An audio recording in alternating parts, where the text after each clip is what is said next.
Please stand for the pledges.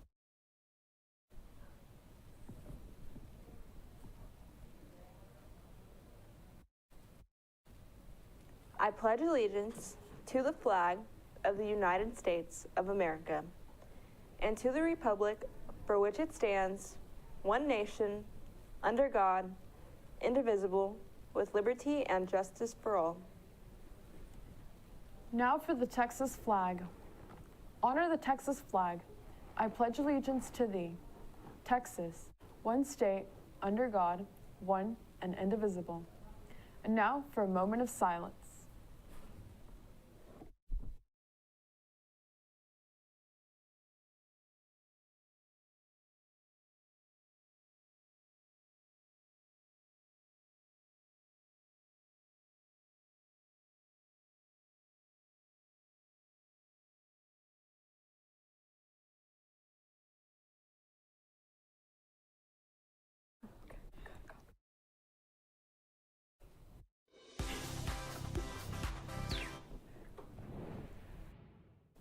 Welcome back, Cards. I'm Karen, and I put the K in K-Mac. And I'm E, keeping it swaggy.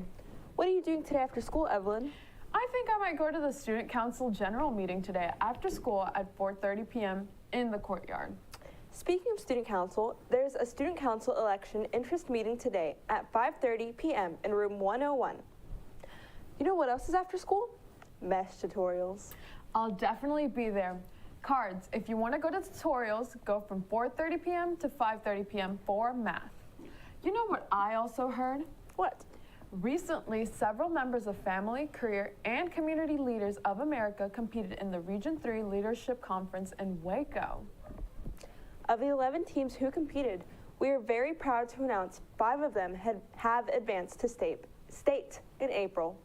Also, Stephanie Gallardo has done an amazing job in serving as the Region 3 VP of Membership. Please congratulate these students on their accomplishments. Wow, another group that accomplished amazing things were the Cardettes.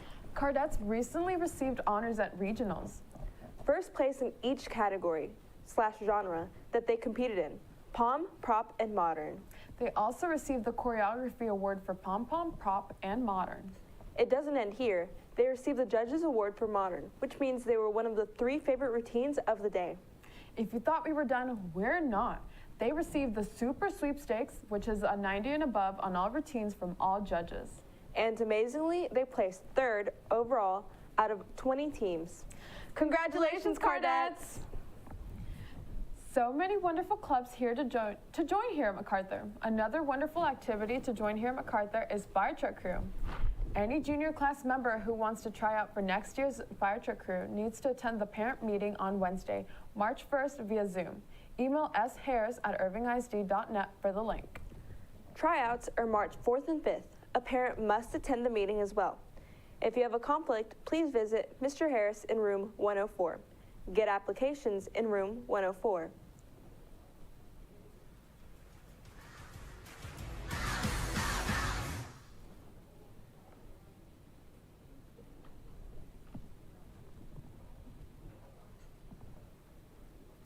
It is the last day of Black History Month, Cards, so in order to honor such a wonderful month, MacArthur High School presents the Black History Month program, Heart and Soul. There will be performances by MacArthur's jazz band, choir, and dance groups. The program will be held tonight in the MacArthur Auditorium from 7 to 9 p.m. Please come out and support this amazing event. While we're on the topic of Black history, let's take a look at our last Black History Month video featuring medical individuals. Hey guys, we already know the well-known African-American influencers such as Harriet Tubman, Martin Luther King Jr., Rosa Parks, and many more. And what do they all have in common? Well, for starters, they are well-known African-Americans that have affected our community in many ways. But what about the ones that affected our lives that don't get recognition? The first medical male doctor was James McCune Smith. Born in 1813, he was the first African-American to receive a medical degree and graduate at the top of his class. He attended the University of Glasgow in Scotland, mostly due to the blatant racism and admissions in U.S. schools. An excellent example of McCune Smith's later medical activism is the collection of articles that he published during the 1840s about the national census. The main issue was that slavery advocates had noticed that the mortality rates of African American in northern asylums were higher than those of black people in the southern states. This led them to conclude earnestly that freedom somehow damaged their mental and physical health. He published articles throughout his career that challenged those who sought to use science to justify discrimination and inequality. In 1859, he even went so far as to challenge former President Thomas Jefferson's discriminatory racism assumptions when he wrote, "His arrangement of these views is so mixed and confused that we must depart from it." Smith wrote prolifically about medicine, science, education, racism, and literature. In 1863, he moved to Ohio to accept a position as professor of anthropology in Wilberforce College.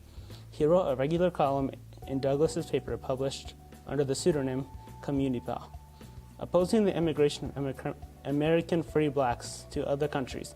Smith believed that native-born Americans had the right to live in the United States and a claim by their labor and birth to their land. McCune-Smith's publications are a significant early chapter in the history of how black activists have worked tirelessly over the past 2 centuries to disentangle erroneous interpretations of scientific data from discriminatory claims about poverty, gender, and race. Thank you guys so much for watching this video. Now let's get straight back to KMAC. Also, don't forget today is open house in the library from 6 to 7 p.m. Well, Cards, that's all the news for today. And always remember, it's a great day to be a Cardinal. In the MacArthur High School system, KMAC is operated by 2 separate yet equally important groups: the anchors, who are the face of the broadcast, and the technicians who keep things moving behind the scenes. These are their stories.